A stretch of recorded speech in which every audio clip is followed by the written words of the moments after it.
muda o ânimo do Flamengo nesse início de temporada, ainda início de temporada, né? O Flamengo teve uma grande atuação contra o Sampaio Corrêa e também o quanto essa atuação do Pedro pode ser fundamental para ele começar o ano, né? Vem passando por um momento delicado, assim como a parte física de outros atletas também. Quanto esses 2 gols podem ser importantes para ele. Obrigado.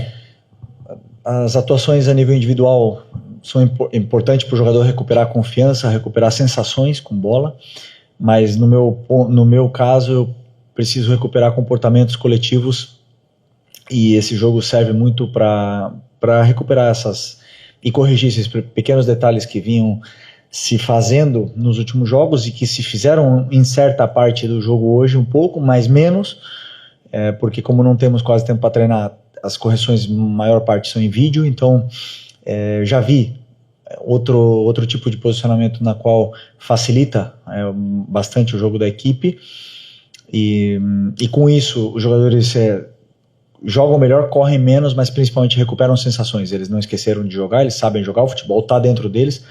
São jogadores que ganharam com a camiseta do Flamengo, não podemos esquecer que faz um mês que esses jogadores foram campeões e querem muito continuar vencendo. E eles são os que mais estão sofrendo por esse momento difícil que a gente passou.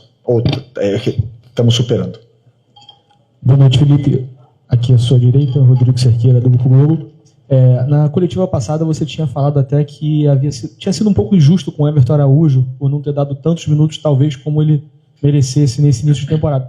Hoje ele faz mais um jogo muito bom, coletivamente, individualmente, e eu queria te perguntar qual o espaço que o Everton Araújo tem nesse momento para os próximos jogos, como você pensa ele, num setor que é tão disputado ali, né? E se você me permite, se um jogo como esse também, contra um adversário que a gente sabe que é mais fraco, mas quanto serve para recuperar a confiança de jogadores que eram tão pressionados quanto o Royal e o Samuel Lino, que participaram de vários gols hoje e jogaram praticamente os 90 minutos em cima, o tempo que tiveram em campo em cima do adversário, participando de jogadas? Bom, o Everton, eu fico muito feliz por ele, porque eu sempre acreditei nele. E ele foi um cara muito cobrado e criticado, e para mim, na minha opinião, injustiçado durante muito tempo, e ele nunca deixou de trabalhar. Aliás, ao contrário, cada vez trabalha mais. E o futebol o devolve. Como ele dá tudo pro futebol, o futebol devolve para ele. E um grande momento que ele está vivendo é muito em função disso. Até o ponto de que hoje todo torcedor que cobrava tanto cada vez que ele era escalado, hoje cobra com que ele esteja escalado. E o mesmo serve pro Lino, pro Emerson Royal. Todos eles são capazes de dar a volta do mesmo jeito que o Everton deu, que o Wesley deu, que outros jogadores aqui, tantos, o Arão, talvez o que mais, deram essa volta por cima. É possível, depende do trabalho, de paciência e de que o treinador não desista deles. Enquanto eles são patrimônio do Flamengo, eu não desisto de ninguém e quero recuperar a melhor versão desses jogadores. Felipe, boa noite. Lucas Pessincoa, do Fla. É público que o Flamengo está atrás de um atacante central no mercado. E o scout analisou o nome do Marcos Leonardo e também do Richarlison. No seu estilo de jogo, para o seu time, você acha que o Richarlison se encaixa mais que o Marcos Leonardo? Essa é uma pergunta para o nosso diretor de futebol. Contratação, eu sou o treinador, o jogador que coloquem na minha mão, eu tenho que fazer render e fazer o time funcionar. É simples assim. As contratações, claro que todos opinamos e dou opinião, mas o clube decide porque, repetindo, o treinador tem o jogador que vem com muitos anos de contrato, o treinador às vezes não fica, né, tanto tempo como os jogadores. Então, obviamente que o clube é responsável pela montagem do elenco e eu sou responsável por fazer esses jogadores performarem. Felipe, boa noite aqui, Sidão Marina Litoral News. Foi um resultado muito qualificado do Flamengo, mas o objetivo também atingido, né, de chegar às quartas de final do Carioca. Qual o impacto de um resultado tão elástico como esse, com a atuação boa de jogadores que vinham abaixo, para retomar a confiança da equipe? E em cima desse objetivo de chegar às quartas, já é um clássico contra o Botafogo, jogo único, vai ser na casa do adversário, antes da Recopa e para eles antes da pré-Libertadores. O que você projeta desse clássico entre dois dos últimos campeões da Libertadores? Primeiro, sobre a performance, como eu falei, os jogadores... Para mim é muito importante ver comportamentos no campo, para os jogadores é muito importante recuperar sensações. O Pedro, por exemplo, ver o gol novamente, estar perto da área, ter conexões, essa química entre os companheiros que jogam com ele, que eles se procurem. Por isso é tão importante esses jogos de pré-temporada, para que dê sensações para os jogadores, também guia para nós da comissão para poder corrigir erros e conectar essas conexões que se formam dentro do campo. Sobre o jogo do Botafogo ainda falta vitória, mas sem nenhuma dúvida que estamos diante de um Botafogo totalmente já em crescimento, com o David Ancelotti ano passado, que acabou muito bem, e com o Anselmi agora, que todo mundo sabe do grande treinador que ele é e do trabalho que ele fez nos clubes que ele passou, e dá para ver como o Botafogo está jogando de uma forma muito bonita de se ver. Felipe, boa noite. Felipe, no momento da situação envolvendo o jogador do Sampaio Corrêa, a gente viu que você saiu do banco e foi até lá e todo mundo parecia muito desesperado até pela situação. Eu queria que você falasse um pouco qual foi a sensação e se aquilo que aconteceu, você teve que trabalhar com os jogadores para que não desconcentrassem ele do jogo, porque a gente sabe que é uma situação muito sensível, é um momento que o futebol fica totalmente à parte, porque a gente está falando de uma pessoa ali. Eu queria que você falasse um pouco dessa experiência. Obrigado. Bom, quando ele cai, todos os jogadores, o primeiro impacto, né, o susto que os jogadores tomam naquele momento, porque já viu tantos casos acontecerem. Eu entrei lá primeiro porque eu vi o jogador convulsionando de longe, confirmei com o médico e queria passar para os jogadores que ele estava convulsionando, que não era um infarto, não era nada assim desse sentido, porque eu via que os jogadores estavam muito tensos e preocupados com aquela situação. Então eu tentei falar para o doutor tranquilizar os jogadores que estavam muito assustados naquele momento. E espero que o menino do Sampaio Corrêa se recupere. Estamos todos em oração para que isso não passe de susto. Felipe, tudo bem? Boa noite. Gabriel Orfão, canal Paparazzo Rubro Negro. Quero falar sobre o jogo contra o Vitória, né? O próximo compromisso do Flamengo. As duas últimas vezes que o Flamengo jogou no Barradão contra o Vitória, o Flamengo venceu, mas não foi um jogo tão fácil, né? Foi um jogo decidido nos últimos minutos, em 24 gol do Carlinhos, e ano passado gol do Bruno Henrique. Como é que você projeta essa partida que acaba se tornando um duelo importante para o Flamengo por conta da estreia no Campeonato Brasileiro, e o Vitória é um time que vem numa crescente no Campeonato Estadual? Como é que você projeta esse duelo? Obrigado. Todos os jogos são difíceis, nunca, jamais no Campeonato Nacional você vai achando que vai ser um jogo fácil. Ao contrário, sabemos da dificuldade que é jogar no estádio do Vitória, no Barradão. Sabemos da dificuldade que é jogar contra o time do Vitória, e a partir de amanhã começarei a estudar com tranquilidade o Vitória, até para preparar o melhor possível o jogo da terça-feira, que é muito importante para que a gente volte a vencer ou vença no Campeonato Brasileiro. Felipe, aqui na sua direita, Thiago Lima do GE, parabéns pela vitória, grande atuação. Eu queria te perguntar sobre o Paquetá hoje, porque a gente viu ele jogando numa função diferente no primeiro tempo, segundo volante, e participando foi muito bem na nossa visão, na atuação, no modo geral, mas principalmente no primeiro tempo. Queria te perguntar qual foi a sensação que você teve dele atuando nessa função, e até porque você perdeu o Jorginho, né? Possivelmente o Jorginho não vai estar disponível nem na Recopa, se o Paquetá pode ser uma opção para você nessa função, pensando na Recopa. E se você pudesse explicar também a questão do Plata, que ele saiu no intervalo, estava com uma bolsa de gelo na coxa.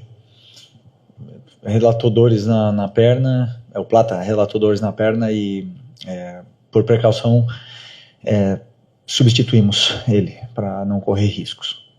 Sobre o Paquetá, é um jogador que pode jogar em todas as posições do meio campo, é um jogador que tem muita qualidade, vem pegando o ritmo, melhorando dentro do que são as características dele, e principalmente se entendendo com os companheiros. É um jogador ainda que está com essa carga emocional muito grande, então para mim era muito importante que ele recuperasse a sensação com a bola, principalmente, porque é tudo diferente. A grama aqui no Brasil, se você perguntar para ele vai falar, é uma adaptação enorme, porque a grama faz muita diferença num jogo de um cara que vem de uma liga que tem o melhor gramado do mundo. Então todo esse tipo de detalhe para mim era importante, que ele voltasse a se conectar e recuperasse essas sensações positivas com a bola, e que ele normalize estar jogando no clube do coração dele, porque, claro, como eu falei, vem com uma carga emocional grande, quer demonstrar tanto que acaba jogando até acelerado, e eu quero que ele tenha toda a tranquilidade, que a gente conhece o potencial não, o futebol dele, que é um craque e que nos vai dar ainda, vai ajudar muito o Flamengo. Felipe aqui, Júlio Miguel Neto, Rubro-Negro TV, Desfla. Felipe, hoje deu para perceber uma alternância bastante de posição ali, um revezamento entre o Carrascal e o Lino pelo lado esquerdo, né? Às vezes até o Lino trocando de posição com o Carrascal e vindo mais por dentro, quase num 4-1-4-1. Eu queria perguntar para você que quando você chega em 2024 e conquista a Copa do Brasil, era uma novidade para muitos do futebol brasileiro. E hoje o Flamengo é uma realidade. Atual campeão de tudo, claro, perdeu a Supercopa do Brasil. Mas eu queria perguntar para você, passa pela sua cabeça um pouco mais de alternância tática? Você joga muito com 2 jogadores pelos lados. E hoje a gente viu muito essa inversão, por exemplo, pelo lado esquerdo. De ter 2 meias, de ter os jogadores aproximando mais do Pedro, e coincidência ou não, foi um 7-1, né? Você acha que é necessária essa alternância de parte tática em alguns momentos? Bom, se você analisar, temos um analista aqui que pode te explicar com tranquilidade as variações táticas que fizemos desde 2024 até agora, com as mesmas peças, muitas vezes variamos inúmeras vezes de sistema durante o jogo, e só que por estar muitas vezes os mesmos jogadores, parece que o treinador não varia nada, mas eu não quero descobrir nada e dar pistas para os meus adversários, para os treinadores adversários aqui, do que eu faço. Mas se você analisar minuciosamente as trocas de posições que aconteceram com a Arrascaeta, com todos, ou mesmo na final da Libertadores, as coisas, você vai ver que existe muita variação tática e simplesmente não olha para o nome dos jogadores e vê um sistema engessado. Então, claro que o sistema, o elenco do Flamengo está montado de uma forma que me permite jogar mais num sistema determinado. Por quê? Porque nós não temos especialistas, dribladores, pontas direita para jogar aberto, nós temos 5 volantes, com a qual eu tenho que adaptar os jogadores para que eu possa explorar as melhores características deles. E não é à toa que, por exemplo, a Arrascaeta fez a melhor temporada da vida com um time, um modelo muito montado para dar o máximo de tempo e espaço para o jogador determinante, que é o Arrasca. Então, assim, as variações táticas que acontecem durante o jogo, eu não venho aqui explicar, mas temos aí muitos que podem ajudar ao torcedor a entender as variações, para não dizer que o treinador tem um sistema, né? Desculpa me alongar muito, mas poderia fazer 3 zagueiros, botar 3-4-3 e tudo mais, poderia fazer um monte de coisas, mas essa equipe com esse modelo e com esse sistema foi campeão de tudo. Corrigir, melhorar individualmente cada peça e coletivamente para que o time possa voltar a performar com essa estrutura. Felipe, Rodrigo Ramos, também do Esporte. Queria perguntar sobre o duelo entre Cebolinha, um duelo sadio, né? Entre o Cebolinha e o Samuel Lino, hoje fizeram gols. Quão bom é para você recuperar esses jogadores, tendo em vista que você joga muito pelos flancos, né? E precisa muito desses jogadores. E se me permite uma outra pergunta, eu vi ali que naquele lance ali do Paquetá, um lance muito bem feito ali, ele chuta, a bola bate na trave. Eu percebi ali que você está torcendo tanto para sair aquele gol. Você falou aqui de carga emocional sobre ele. Então, eu queria que você explicasse esse duelo e também essa torcida pelo Paquetá. Sim, cada jogador tem um processo, né, dentro da adaptação, dentro de uma chegada num clube novo, com companheiros, com bola, com estádio, com gramado, com tudo novo.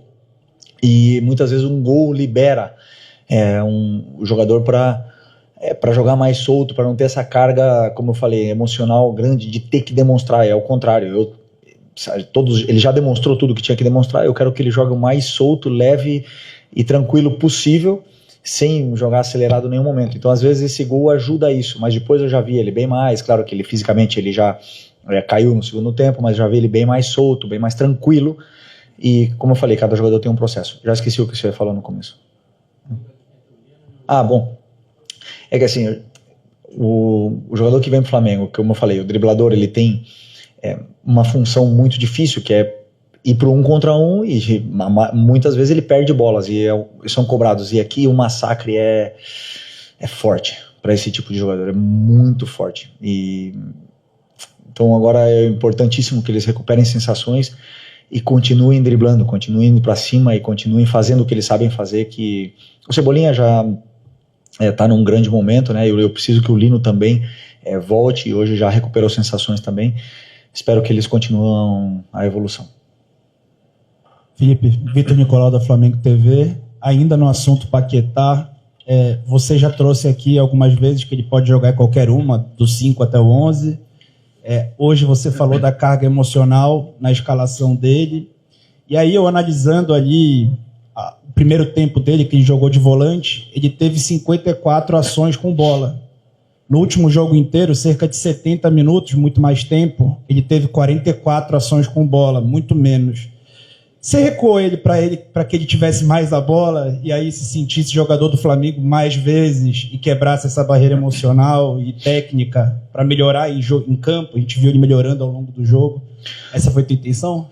Não, a quantidade de vezes que ele tocou na bola, para mim, influencia muito na qualidade técnica do jogador adversário. O Inter tem um time com uma qualidade muito grande, tirou a bola do Flamengo em muitos momentos do jogo, além de ter muitas soluções para sair da nossa pressão. Então ele acabou tocando menos na bola e com muitos erros, né? E hoje coloquei ele nessa função, primeiro porque era o único que estava disponível do profissional, e sim, também com algum ajuste tático, essa posição para ele, para que ele pudesse também não só ficar na criação do jogo, senão que ele pudesse chegar na área. Mas para mim, o problema de o jogador variar tanto de posição é que a função defensiva muda muito de uma para outra.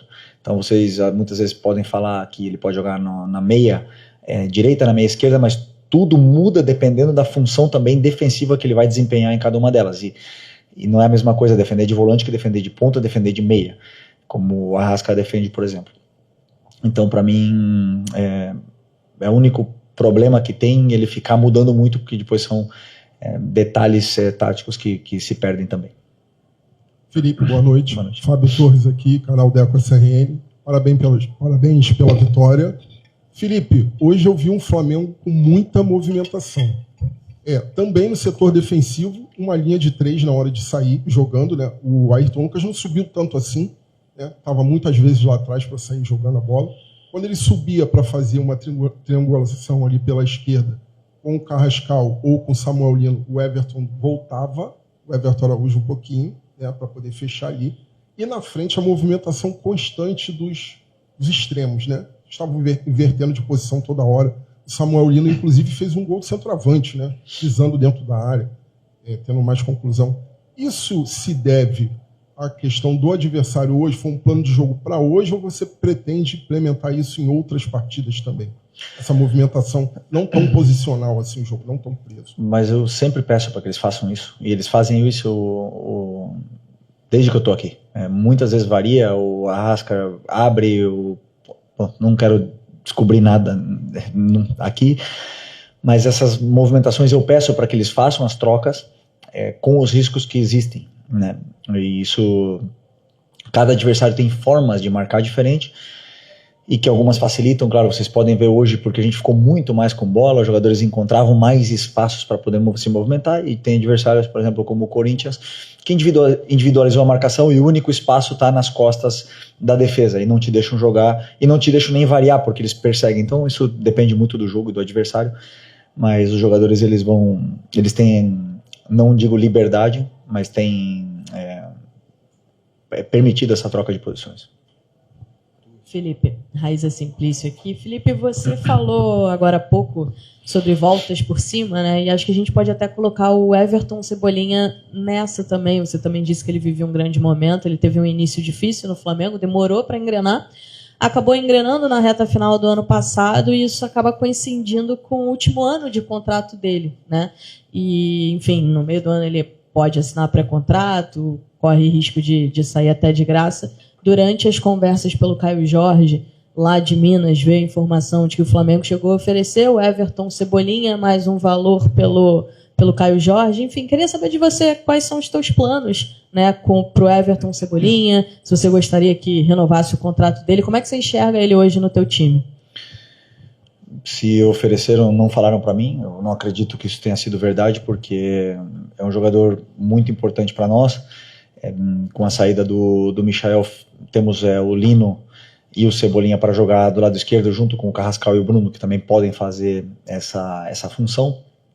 Mas o Cebolinha, se você for para o mercado substituir o Cebolinha, é muito difícil conseguir um jogador do nível dele. O dia que ele machuca, ele vinha numa fase espetacular, com o Tite, que estava aqui, era um dos jogadores mais importantes daquele time e determinantes daquele time. Então, simplesmente recuperar um jogador que é muito importante depois de uma lesão gravíssima. E eu fico feliz que ele conseguiu dar essa volta por cima. E sobre ficar, depende muito da performance, claro. Se o jogador ele continuar jogando assim, não tenha dúvida que ele vai ficar muitos anos. Então eu espero que ele continue. Felipe, Mauro Santana, do canal Mauro Santana. Hoje você utilizou o jovem Douglas Telles, que foi um jogador que sofreu um revés, né, teve que ser cortado da Libertadores Sub-20, e ele já tinha sido utilizado por você na equipe de profissionais e fez um belíssimo gol. Quais são os seus planos para ele? Como é que você vê a evolução? Que é um jogador que você já conhece desde a época do Sub-17. E é um garoto que sempre, quando entra, apresenta muita personalidade. Por que ele foi cortado do Sub-20? Mesma situação do Alan. O que ele tem? Não pode jogar na altitude. Por quê? Ok. Desculpa, não sabia. E aonde é a Libertadores Sub-20? Quito. Não pode nem para Quito. Não sabia. O Douglas foi meu jogador do Sub-17. Jogava nessa mesma função que jogo hoje. E quando eu cheguei no Sub-17, ele jogava aberto, pisando pé na linha, né, como dizem, e tinha-se 1 contra 1 e com alguma dificuldade no Sub-17 em chegar na área, em fazer gol. E aí eu testei ele, como ele jogou aqui, ele virou, acho que vice-artilheiro do campeonato Carioca Sub-17 naquela época. Fez mais de 15 gols e foi um jogador muito importante, determinante, simplesmente mudando um pouco a posição dele. Ele demonstrou, por exemplo, já está preparado fisicamente, é um jogador que tem gol, que chega bem na área, gira bem entre linhas, sabe desempenhar muito bem essa função. Espero que ele possa nos ajudar, sabendo que a concorrência da posição dele é muito grande, né? Então temos aí Paquetá, Carrascal, Plata e Luiz Araújo que podem jogar nessa posição, mas já é o segundo gol que ele faz em 2 jogos comigo, né? Então, sem dúvida que... E treina bastante vezes para completar treino aí com a gente, então é um jogador que está sempre nos nossos planos. Obrigado. Boa noite, pessoal.